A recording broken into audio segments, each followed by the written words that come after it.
Пошли, говори, пошли. Я хочу, как за Тихановского. Его уже в Гродно арестовали.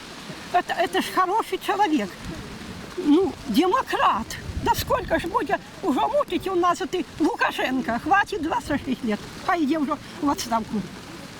За что арестовали? Из Минска привезли бабу. Тая баба, так он говорит, что вы на Лукашенко говорите, он просто как кандидат, ну, своим избирателям. Она придумала, он повернулся плечима, она взяла, она придумала, что ее толкнули. Тут все было поделано, тут прилетели милиция и забрали, повезли, там окружили эти люди. И что же это у нас вот так вот, у нас такая демократия. Я не знаю, что это робится, и уже 26 лет. Что это такое? Предприятия лежат, я бы шла 7 предприятий, нигде на работу племянника не могла устроить. А он с высшим образованием. А где он работал? А че давно не работая? Да что это такое? Мы ж хотим жить. В центре Европы живем, в центре Европы. Да сколько ж можно? Это так, это позор, позор.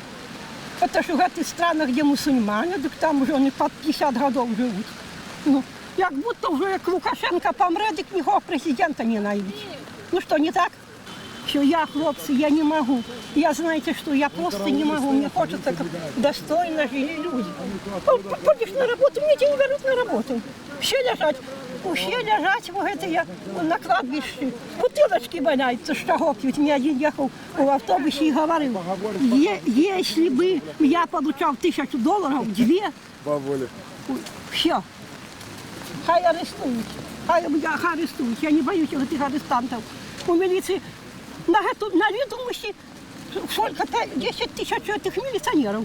На каждом угле пьянуют, пьяный. Что коли пьяный, а что робить, не работать нету. Дякую вам велике.